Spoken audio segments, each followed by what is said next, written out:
오늘은 우리가 기쁜 소식이라는 제목으로 구약 말씀을 가지고 함께 말씀의 은혜를 좀 받기를 원합니다.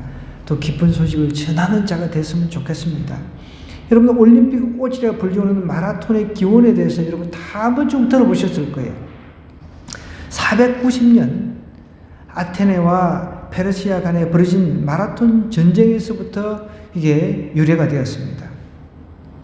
아테네에서 북쪽으로 약 42km 떨어진 마라톤 벌판에 상륙한 페르시아 군을 상대로 예상을 초월한 대성을 거둔 그리스군이 이 성전부를 알리기 위해 한 사람을 보냈습니다. 이 전령은 죽을 힘을 다해 아테네에 이르러 성전부를 알리고 쓰러진 후에 숨을 거두었습니다. 비록 이 전령의 이름은 알려지지 않았지만 이 기쁜 소식을 알리려는 불타는 사명감에서 나온 그의 영웅적인 행동은 마라톤 경기를 통해서 지금까지 널리 알려지고 있다는 것이죠. 기쁜 소식을 전하기 위해 가지고 자기의 그 생명은 마다하지 않고 죽으라고 달려갔습니다. 42km 떨어진 곳으로. 그것이 오늘날 마라톤의 기원이 됐다는 것입니다.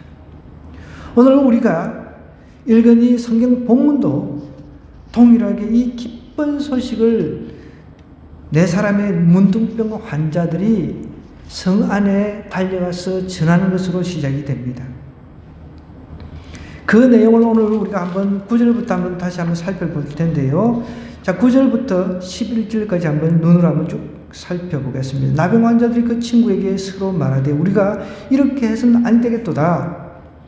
오늘은 아름다운 소식이 있는 날이거늘 우리가 침묵하고 있도다.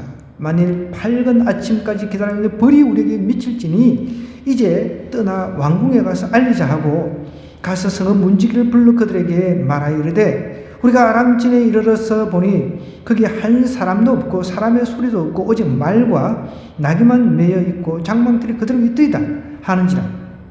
그가 문지기들을 부르매 그들이 왕궁에 있는 자에게 말하니 왕이 여기까지요. 이 내용 그 전의 이야기를 좀 이해를 해야 됩니다. 아람 군대가 이스라엘을 포위를 했어요. 지난주에 우리 나병 자 그 나만 장군 이야기를 살펴보았는데 아마 나만 장군이 살아있다면 자기가 도움받은 나라 침범하지는 않았을 거죠. 아마 나만 장군은 죽었거나 나만 장군은 이제 장관직을 그만뒀거나 그런 상태였겠죠.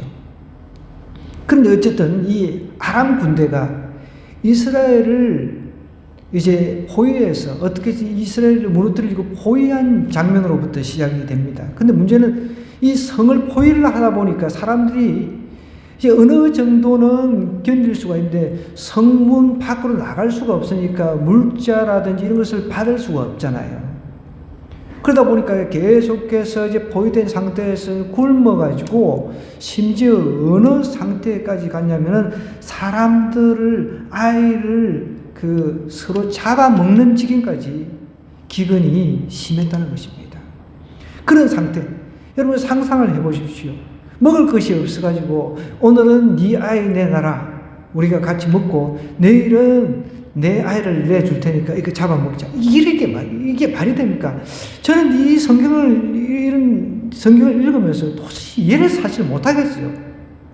아무리 우리가 배가 고프다 하더라도, 오늘 우리 애 내놓을 테니까, 예를 들어서 통통한 살이 좀 찌었으니까 오늘 우리 애 낼 테니까 내일 니네 애 내는, 이게 말이 됩니까? 이게 인간으로서 이게 말이 되냐는 거예요. 차라리 내가 죽으면 낫지, 죽으면 죽었지, 자식 새끼를 내줘서 서로 갈라 먹자, 이게 말이 안 되는 거죠.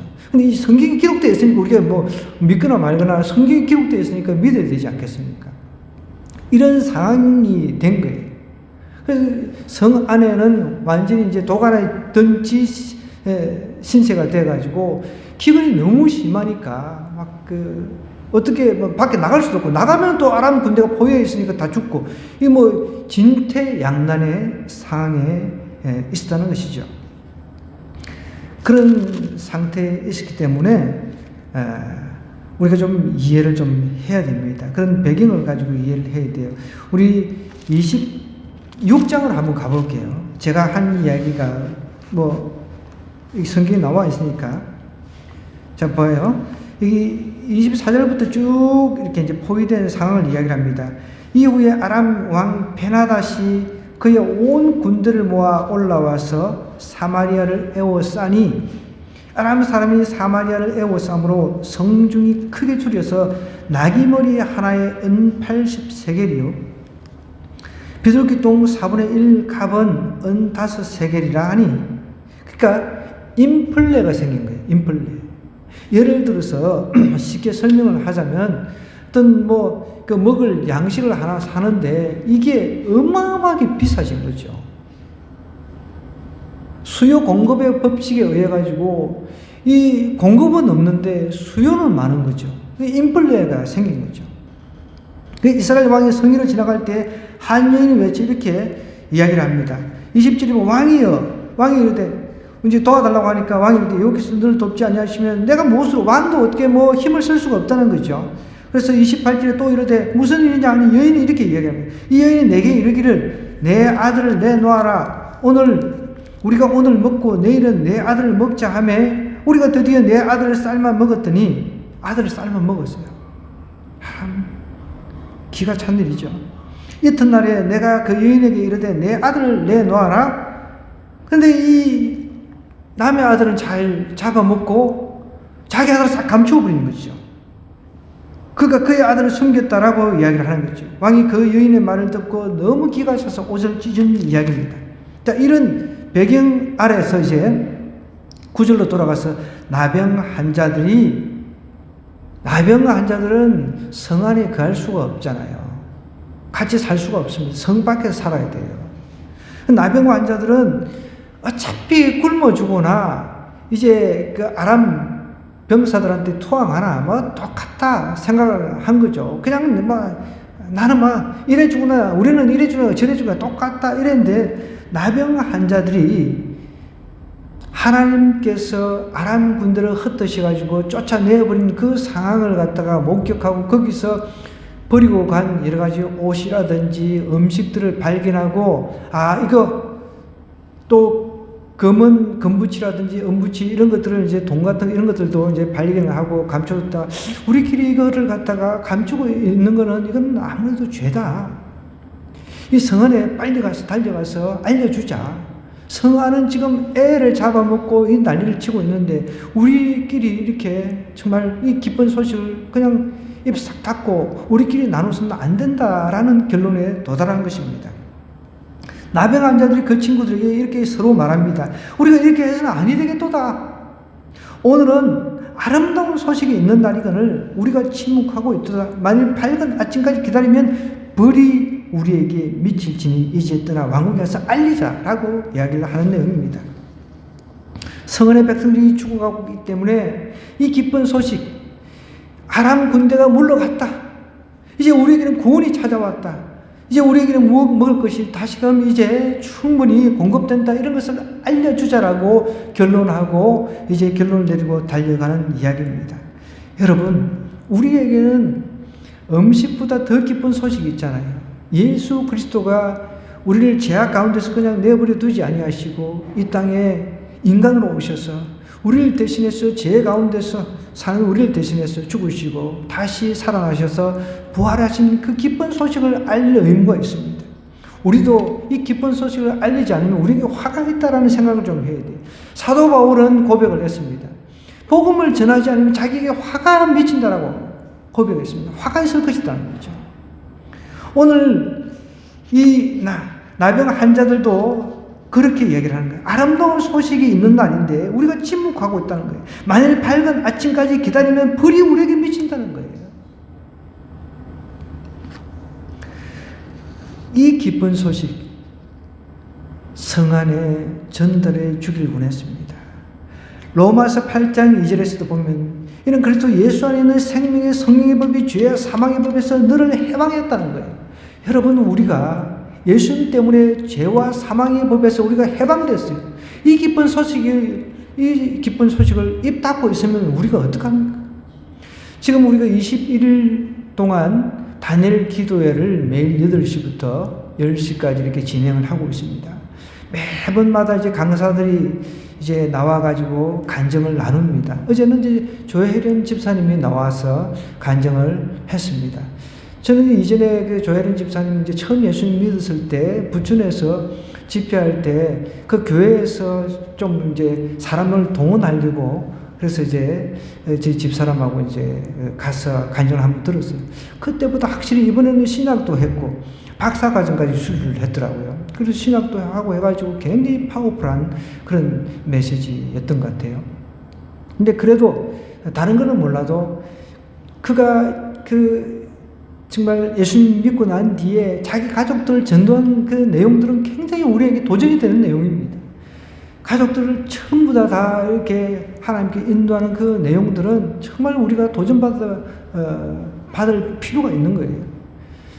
자기 어머니는 그래도 다른 종교에 기이해가지고 그게 어떻게 보면 몰입해 있던 사람입니다. 그 어머니를 전도하기 위해서 그렇게 애를 썼는데 그 어머니는 결국은 돌아왔잖아요. 그 어머니가 돌아와가지고 어떤 일을 합니까? 하루에 6시간씩 성경을 읽는 거예요. 그 오줌볼을 차고 다녔는데 나중에 6시간씩 성경을 읽다 보니까 오줌볼을 다 떼내버렸다는 거죠. 그거 다 하나님께서 고쳐주신 거죠. 그런 기적의 역사를 이야기를 하고 있으니까 정말 저는 오히려 그게 우리 중에는 아직까지 가족들이 믿지 않는 가족들이 있잖아요. 굉장히 정말 참 도전이 된다. 그 가족들을 주님께로 이끌기 위해서 저렇게 이렇게 애를 쓰는구나. 근데 우리는 좀 그런 경향이 있잖아요. 아유, 하나님 때 언젠가 돌아오겠지 하면서 내가 하는 노력은 게을리하는 경우가 있다는 거예요. 내가 하는 노력을 게을리하는 거예요. 아유, 때를 써도 안 되니까. 내가 하는 그 노력을 너무 게을리하는 그런 측면이 있다는 거예요. 여러분, 오늘 이 나병 환자들은 이 기쁜 소식, 아람 군대가 물러갔다. 그리고 이제 우리 먹을 것, 입을 것, 이게 충분하다. 이런 기쁜 소식. 육신의 피로를 채우는 기쁜 소식이지만 이 기쁜 소식을 전하지 않으면 우리에게 화가 있다라는 것을 그렇게 지금 이야기를 하고 있는 거예요. 우리가 침묵하고 있다. 여러분, 여기서 말하는 침묵이라고 하는 것은 정지 상태에 있는 거죠. 활동을 하지 않는다는 뜻입니다. 뭐라고요? 침묵이라고 하는 것은 활동하지 않고 정지 상태에 있는 것을 말하는 겁니다. 내 가족이 죽어서 영원히 지옥 가는데 나는 침묵 상태에 있는 거예요. 나는 영원히 활동하지 않는 겁니다.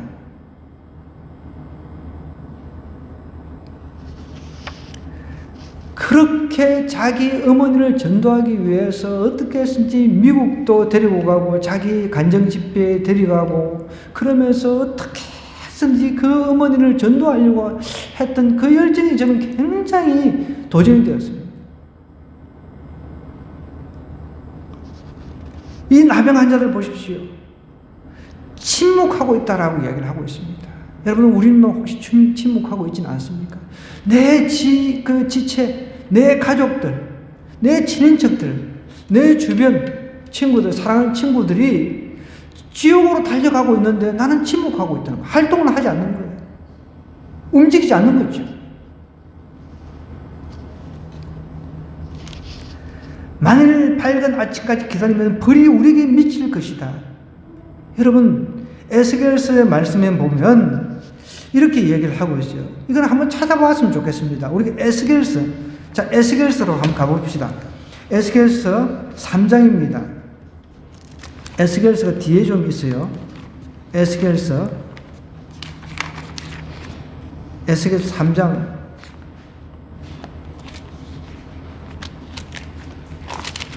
자, 못 찾으신 분들은 옆에서 좀 도와주시기 바랍니다. 제가 가지고 있는 성경 1154쪽입니다. 1154쪽. 에스겔서 3장 16절부터 우리가 한 21절까지 좀 읽고 도전을 받았으면 좋겠습니다. 1154쪽입니다. 성경이 무엇을 이야기를 하는지, 복음을 전하지 않을 때 어떻게 되는지 한번 보자고요. 자, 7일 후에, 자, 다 찾았으면 제가 읽겠습니다. 한번 쭉 눈으로 따라오시기 바랍니다. 7일 후에 여호와의 말씀이 내게 임하여 이르시되, 이제 내가 너를 이스라엘 족속의 파수꾼으로 세웠으니 너는 내 입의 말을 듣고 나를 대신하여 그들을 깨우치라 그랬습니다. 깨우치라고 먼저 이야기를 하고 있죠. 가령 내가 악인에게 말하기를 너는 꼭 죽으리라 할 때에 내가 깨우치지 아니하거나 말로 악인에게 일렀어. 그의 악한 길을 떠나 생명을 구원하게 하지 아니하면 그 악인은 그의 죄악 중에 죽으려니와 내가 그의 핏값을 내 손에서 찾을 것이고 그랬습니다.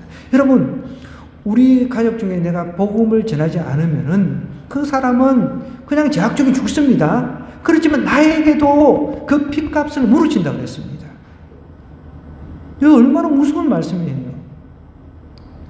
또 볼까요? 19절에 내가 악인을 깨우치되 그가 그의 악한 마음과 악한 행위에서 돌이키지 아니하면 그는 그의 죄악 중에서 죽으려니와 너는 내 생명을 보존하리라. 만약에 깨우치했으면 그 사람이 이제 안 받아들이는 것은 그 사람의 책임이라는 거죠. 나에게는 책임이 없다는 거예요. 그래서 내가 활동을 하지 않고 이 복음에 있어서 내가 활동을 하지 아니하고 침묵만 하고 있으면 그 핏값을 나한테 묻겠다라고 하나님께서 말씀하신다는 거죠. 또 볼까요? 또 의인이 그의 공의에서 돌이켜 악을 행할 때는 이미 행한 그의 공의는 기억할 바 아니라 내가 그 앞에 그치는 것을 두면 그가 죽을지니 이는 내가 그를 깨우치지 않음이니라. 그는 그의 죄 중에서 죽으리뇨 그의 핏값은 내가 내 손에서 찾으리라.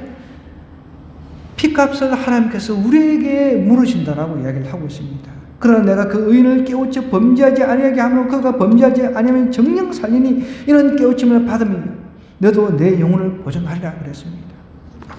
여러분, 우리는 기쁜 소식을 전할 의무가 있습니다. 이거는 명령이라는 것입니다. 이거는 옵션이 아니에요. 해도 되고 안 해도 되는 게 아닙니다.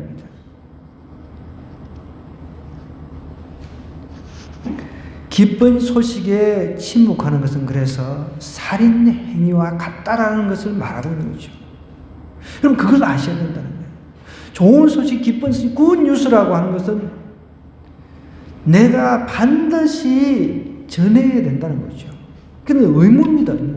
우리가 국방에 의무가 있잖아요. 국세, 이렇게 세금 내야 될 의무가 있듯이 마땅히 행해야 돼요. 그걸 행하지 않으면 우리는 범죄자가 됩니다. 복음을 우리가 내 혼자 복음을 다 가지고 너무 좋아하는 이것을 어떻게 감추고 있겠습니까? 지금 이렇게 온 나라에 기쁨의 소식을 갖다가 나병한 자들은 침묵하고 있는 것은 이건 범죄다, 죄다라고 이야기를 하고 있습니다.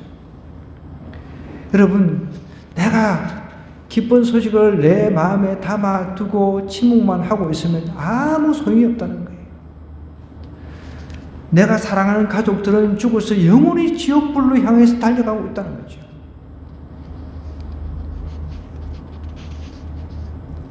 밝은 날 아침이 되면 벌이 우리에게 미칠 것이다 라고 이야기를 하고 있습니다. 여러분, 기쁜 소식에 침묵하지 마십시다. 하나님은 기쁜 소식을 나누기를 원하세요. 가족을. 근데 가족 구원이 가장 사실 힘들죠. 그런 사람들은 우리 유튜브 그 조혜린 집사님 간증 한번 들어보세요. 가족들이 다, 여러 형제들이 다 돌아오는 거예요.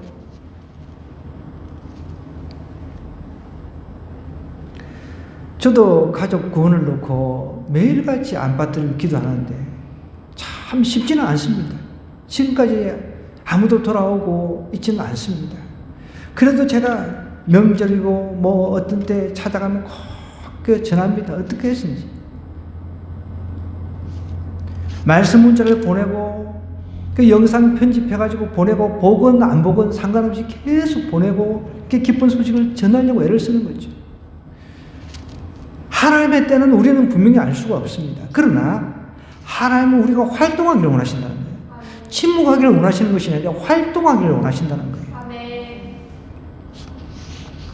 정지 상태에서 활동을 멈추고 있는 것이 아니라 기쁜 소식을 내 가슴에 담아놓고 있는 것이 아니라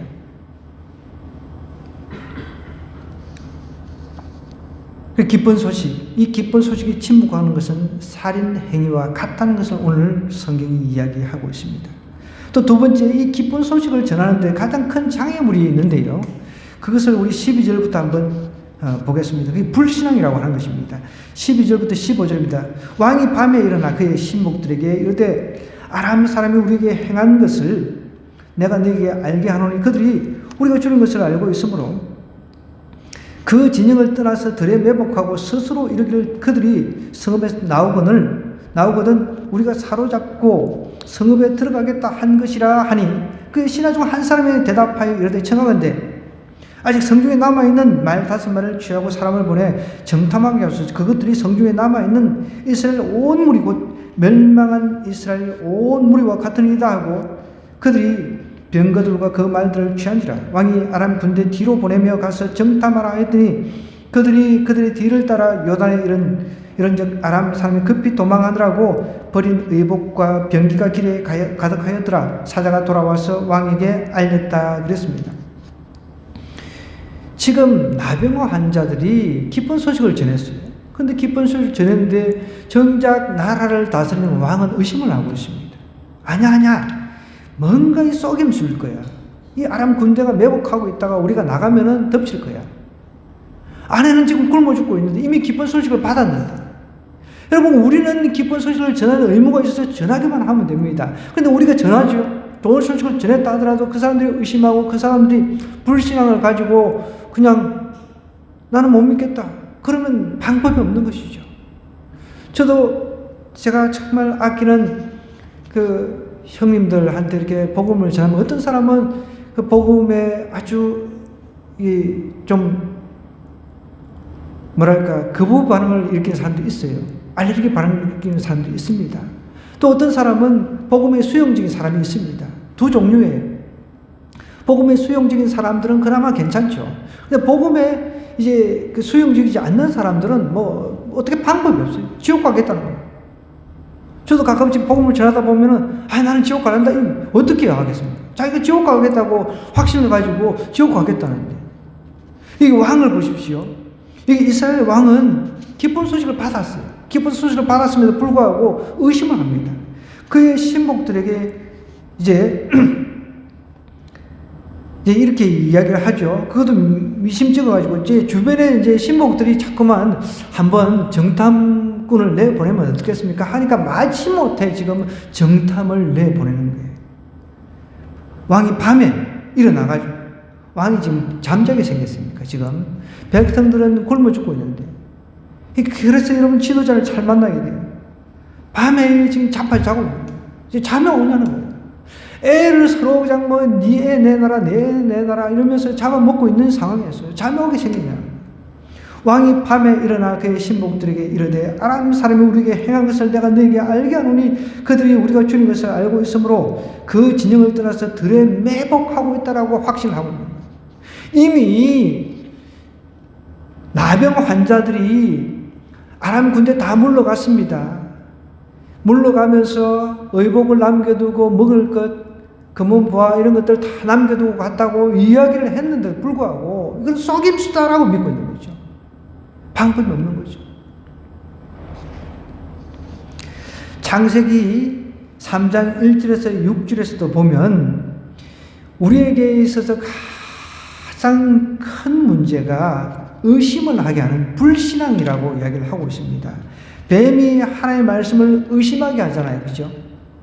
하나님께서 에덴 동산에 선과 악을 알게 하는 열매를 이제 그 나무를 심어 놓고 그거 따먹으면 안 된다 그랬는데 뱀은 찾아와가지고 따먹어도 괜찮다. 눈이 밝아진다. 죽는다 했는데 반대로 밝아진다라고 이야기를 하니까 자꾸 의심을 하게 만든다는 거예요. 기쁜 소식을 전하는데 가장 큰 장애물이 다른 사람이 받아들이는 사람의 불신앙도 있지만 나에게도 불신앙이 있다는 거예요.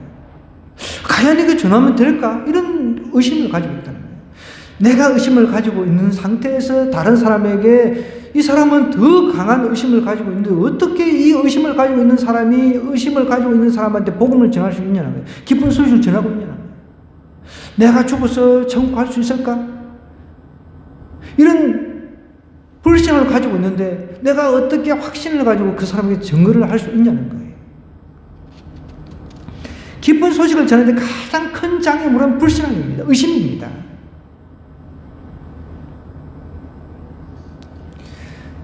제가 서울 스카이 여러분들 한번 다녀오신 분들 있을 거예요. 그죠?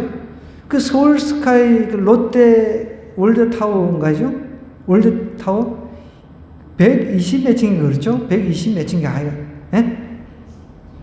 120몇 층인데, 거기에 올라가면은 이제 제일 꼭대기층 바로 밑쪽 좀 보면은 그 유리로 이렇게 밑을 바라볼 수 있도록 이렇게 걸어서 다닐 수 있도록 그렇게 해놨어요.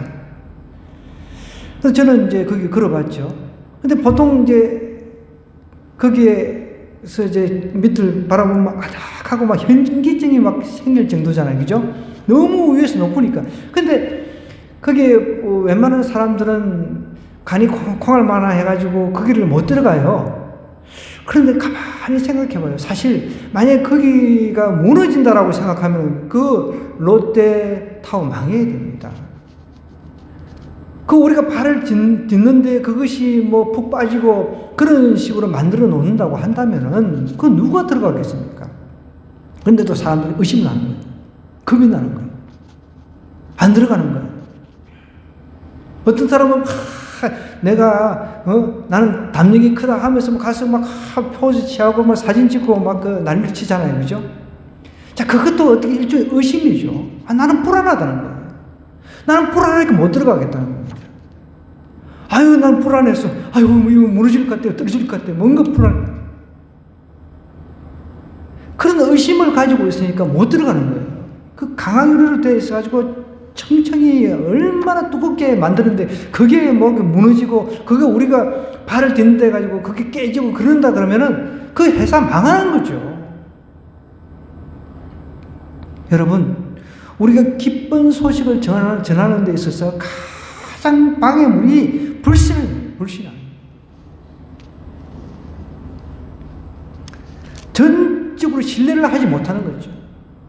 그래서 신약에서도 부활하신 예수님을 이제 눈으로 다 봤는데도 도마라고 하는 사람은 내가 예수님 만나가지고 그 찔린 그 손자국 거기다 내가 손을 직접 넣어봐야 나는 믿겠다. 이렇게 의심하는 거예요.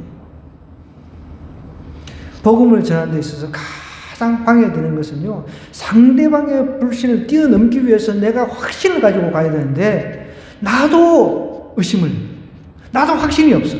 그런데 상대마다 확실한 불신앙자란 말이에요. 그런데 어떻게 불신앙자가 만나버리면 플러스가 되어버리죠.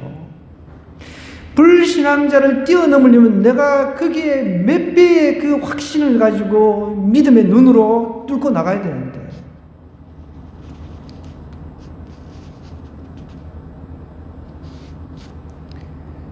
기쁜 소식을 전하는데 가장 큰 장애물이 여러분, 의심이 불신앙이라는 사실을 반드시 기억해야 돼요. 그러면서 내가 담대하게 내 가족들에게 천국의 기쁜 소식을 전하지 못한다고 한다면은 내가 정말 의심하고 있는 것이 아닌지, 불신앙인지 아닌지 그것을 먼저 점검하라는 거죠. 마지막으로 이 기쁜 소식에는 생과 사의 그 양면성이 있다는 거예요. 여러분, 기쁜 소식이라고 하는 것은 좋은 면만 있는 게 아닙니다. 좋은 소식이라고 우리가 그냥 알아들어서 이제 좋은 소식이 아닌데, 그 좋은 소식 안에는 양면성이 있다는 거예요. 나쁜 배드 뉴스가 있다는 거예요. 우리가 흔히 말하는 예수님 믿으면 천국 가는 거, 이게 좋은 소식이에요. 그러나 안 믿었을 때는 지옥으로 가는 겁니다. 그것을 이 양면을 가지고 이야기를 하는 거예요. 오늘 16절부터 20절의 말씀을 다시 한번 같이 읽어보겠습니다. 백성들이 나가서 이제 아람 사람의 진영을 노략했습니다. 이에 고운 밀가루 한 사 한 세겔이 되고 보리 두 사가 한 세겔이 되는 여호와의 말씀과 같이 하나님의 말씀이 그대로 이루어졌습니다. 하나님의 말씀이 이루어진다는 거예요. 믿고 말씀을 읽으니까 아까 전에 제가 조혜린 그 집사님 그 어머니가 그 오줌 주머니를 차고 있다가 성경을 하루에 6시간씩 읽고 믿고 하니까 믿음이 생기고 믿음 들으면서 나니까 그러니까 기적의 역사가 일어난 거죠. 오늘 여기서도 말씀의 역사가 일어났습니다. 하나님의 말씀이 그대로 이루어지는 거예요. 왕이 그의 손에 의지하였던 그의 장관을 세워 성문을 지키게 했습니다. 왜냐하면 사람들이 막 성 안에서 후루룩 몰려 나올 거 아니에요. 그러니까 아마 이제 질서 차원에서 그렇게 한 것 같아요. 이 성문에서 이제 그를 밟아 버렸습니다. 사람들이. 뭐 사람들이 많이 모여가지고 어떻게 이 질서 유지하다가 밟혀 죽었는지 정확히는 모르겠지만 여기 성경에 잘 안 나와 있는데요. 그를 밟으면 어쨌든 죽어버렸습니다. 하나님의 사람의 말대로 죽었으니 곧 왕이 내려왔을 때에 그가 말한 대로라. 보십시오. 어떻게 말을 했습니까? 7장으로 가면 7장 1절에 엘리사가 이르되 여호와의 말씀을 들을지어다. 여호와께서 이르시되 내일 이맘때에 사마리아 성문에서 고운 밀가루 한 쌀을 한 세겔로 매매하고 이 인플레이션 다 잡힌다는 거예요. 하나님께서 그 엘리사를 통해서 분명히 말씀을 하셨다는 거예요. 오늘 우리 성경이 66권이 우리에게 다양한 말씀을 우리에게 말씀을 하고 있습니다. 그것을 내가 확실하게 믿고 받아들이면 그 말씀들이 이루어지는 겁니다. 근데 이 기쁜 소식이 이루어지는데 이 기쁜 소식을 받아들이는 사람은 그것을 누립니다. 복을 누린다는 거예요. 그런데 그 기쁜 소식을 받아들이지 않는 사람은 복을 누리지는 못합니다. 보십시오. 여기 이제 18절에 하나님의 사람이 왕에게 말한 바와 같으니 이제 이르기를 내일 이맘때 사마리아 성문에서 보리 2쌀을 한 세겔로 매매하고 가격이 이제 뚝 떨어진 거죠. 고운 밀가루 한 쌀을 한 세겔로 매매하리라 한적 그때 이 장관이 하나님의 사람에게 이제 18절부터 19절 20절의 말씀은 이 장관이 어떻게 됐는지 설명을 하고 있는 거예요. 하나님의 말씀을 믿지 않은 불신앙의 사람이 어떻게 됐는지, 기쁜 소식을 들은 사람이 어떻게 됐는지, 기쁜 소식을 믿지 않은 사람이 어떻게 됐는지를 이야기를 하고 있다는 거예요. 그래서 기쁜 소식에는 생과 죽음과 그 태어남, 생과 사이에 양면성이 있다는 것을 반드시 기억해야 합니다. 엘리사가 미리 하나님의 말씀을 전했어요. 내일 이맘때 사마리아 성문에서 보리 2쌀을 한 세겔로 매매하고 이 치솟은 이 물가 뚝 떨어진다. 그런데도 의심을 했습니다. 그런 일이 어떻게 일어나? 여러분, 이 장관 보십시오. 결국은 그 하나님의 말씀을 믿지 않아가지고 사람들 발에 밟혀 죽어버렸습니다.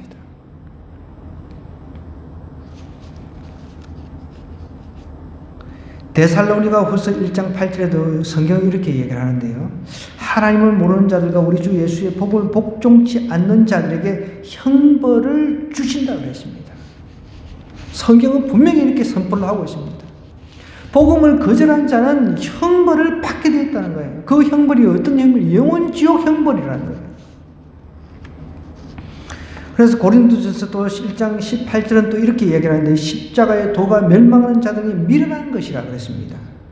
멸망하는 자들에게 미련한 것이라는 거예요. 그러나 구원을 얻는 우리에게는 하나님의 능력이 된다는 거예요. 그 복음이 능력이라고 그러잖아요. 우리는 구원받은 사람은 이 기쁜 소식을 내가 받았으면 이 안에 막 능력이, 에너지가 막 넘쳐나는 거죠. 이걸 전하지 않고서는 내가 살 수 없는 그런 수준이 되는 거죠.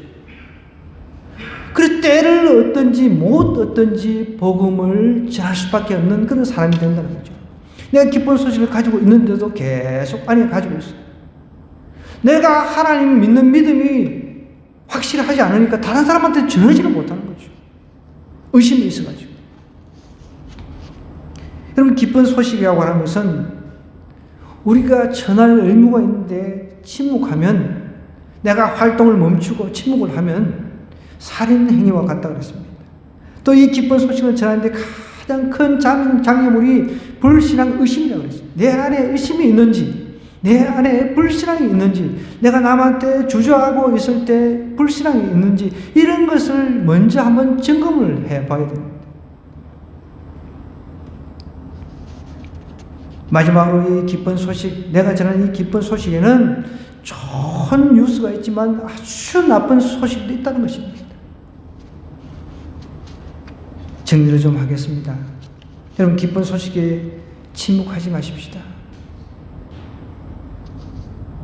그래서 사람들 만날 때 여러분 그냥 빈손으로 가기 뭐하니까 제가 그래서 책 신청을 했어요. 그래서 얼른 제가 책을 누가 기증을 하겠다고 아이고 저희 교회 좀 보내주십시오 해서 한 박스를 보내주셨어요. 그냥 나눠주면 돼요. 나눠주면 돼요. 달력 하나씩 해가지고 꼭 우리가 초청해야 될 사람들한테 가족들한테 나눠주는 겁니다. 여러분, 이게 아무것도 아닌 것 같지만요. 이 달력을 나눠주면 제가 이번에는 그 달력 밑에다가 사람들이 URL 막 주소를 치고 들어갈 수가 없잖아요. 우리 하늘꿈교회 유튜브에도 한 67명인가 이렇게 우리 구독자 수가 기록되고 있는데요. 그 중에는 유튜브를 통해 은혜 받는 사람이 있습니다. 아닌 것 같죠? 저도 여기 송은성 집사님이라고 늘 유튜브를 통해서 은혜를 받으시는 집사님이 계신데, 교회는 집은 일산이에요. 그런데 교회는 이제 그 집 앞에 왔다 갔다 하시는 것 같은데, 자기 어머니가 어제 돌아가셨어요. 그 전에 이제 돌아가시기 전에 저한테, 아니, 목사님 와서 장례식을 좀 집례를 해달라는 거예요. 아니, 그랬어요. 아니, 다니시면 교회 목사님 부르셔가지고 하셔야지. 그럼 자기가 교회는 이렇게 가까운 교회 다니는데, 목사님 통해가지고 유튜브 통해서 은혜를 받고 있어가지고 꼭 나를 모셔야 되겠다는 거예요. 그래, 알겠다고. 그래서 이제 오늘 아침에 제가 한참 기도 중에 전화를 못 받았는데, 보니까 전화가 왔었어요. 그래서 전화를 했더니, 어제 돌아가셨다고, 오늘 입관하고 내일 발인하고 이제 장지까지 이렇게 좀 부탁한다고. 흔쾌히 알겠다고. 제가 만약에 다른 목회자들 이렇게 불을 끄는 상황이 아니면 제가 가겠다고. 제가 그렇게 예배 후에 5시까지 가기로 약속을 했습니다. 그래서 여러분들, 그냥 내가 말 주변이 없어가지고 복음을 논리적으로 조리있게 설명 못하겠다 그런다면 그냥 책을 나눠주거나, 그 다음에 달력을 줬어. 그러면 혹시 진접 하늘꿈교회 치면은 유튜브 들어오니까 들어오다 보면은 또 은혜를 받을 수도 있고, 여기서 오늘 우리 요즘 유튜브가 순기능이 있고 또 안 좋은 기능이 있기는 해요. 그죠? 그렇지만 저는 이제 좋은 순기능의 모습을 보는 거죠. 멀리 있는 사람들이 아직까지 믿음이 생기지 않아가지고 그냥 집에서 편안하게 유튜브로 나는 예배 드리랍니다. 그런 사람들도 있거든요. 그런 사람이 이제 깊이 하나님을 만나가지고 또 이제 가까운 교회에서 믿음 생활 할 수 있는 날도 올 수 있으니까. 그래서 순기능을 보자는 거죠. 그래서 여러분들이 달력하고 책 2가지 이렇게 들고 꼭 필요한 사람한테, 내가 그동안 기도해왔던 사람 중에 그런 사람을 찍어가지고 전달해 주면은 하나님께서 또 하나님 때에 그들의 마음을 움직일 수가 있다는 것이죠. 그래서 기쁜 소식에 침묵하지 말고요. 기쁜 소식을 전하는데 큰 장애물이 있다면, 내 안에 의심이 있다면, 내 안에 불신앙이 있다면 그것을 돌이켜보고, 또 이 기쁜 소식 중에서 정말 우리가 그 안에는 생과 사, 죽음과 그 태어남, 어떻게 보면 좋은 소식과 나쁜 소식이 있다는, 우리는 다시 태어납니다. 예수님 믿으면 다시 태어난다고 그랬습니다. 예수님 믿으면 거듭난다는 표현을 씁니다. 이제 새 사람이 되었다는 거죠. 기쁜 소식을 받아서 새 사람이 된 거예요. 새 사람, 천국에 대한 소망을 가지고 살아가는 새 사람이죠. 그런데 아무 소망이 없는, 이제 영원히 지옥으로 들어가려고 하는 사람들은 사실은 소망이 없습니다. 오직 이 땅에 살면서 물질이 그들에게는 전부가 되는 거죠. 근데 그것도 한시식인 거예요. 제가 성경을 읽는데 예수님께서 하신 말씀, 진노의 날은 물질 아무 소용이 없다는 거예요. 여러분 생각해 보십시오. 진노의 날에 물질이 무슨 소용이 있습니까? 지금 이스라엘과 팔레스타인 전쟁이 벌어지고 있습니다. 그게 다, 물론 거기서 경제생활을 했던 사람들 지금 다 무슨 소용이 있냐는 거예요. 전쟁이 멈춰야죠. 전쟁통에 무슨 소망이 있겠습니까? 거기서 잘 살았던, 잘 먹고 잘 사는 사람들도 있겠죠. 근데 무슨 소용이 있냐는 거예요. 진노의 날은 물질이라고 하는 것이 소용이 없다는 것이죠. 그걸 기억하시고 기쁜 소식을 전하는 데 동참하는 저와 여러분 되기를 주님으로 간절히 부탁드립니다. 오늘 이 말씀 생각하면서 우리 한번 기도하십시다. 하나님, 제가 이번 주에 내 사랑하는 가족들, 친인척들, 주변의 친구들, 이웃들에게 기쁜 소식에 침묵하지 않고 활동하기를 원합니다. 하나님, 내 안에 큰 장애물, 불신앙과 같은 의심과 같은 이런 것들이 있다면 하나님 제가여 주옵소서. 기쁜 소식에는 좋은 소식과 안 좋은 소식이 있다고 그랬습니다. 하나님, 기쁜 소식을 받아들일 때 그들에게는 분명히 새로 거듭나는 역사가 있습니다. 그러나 받아들이지 않을 때는 우리의 영역이 아니기 때문에 하나님 우리에게는 화가 없다 하였습니다. 하나님 이 기쁜 소식을 정말 뜨겁게 한 주간 선포하고 증가하는 저희들 되게 해달라고 주여 한번 기도하겠습니다.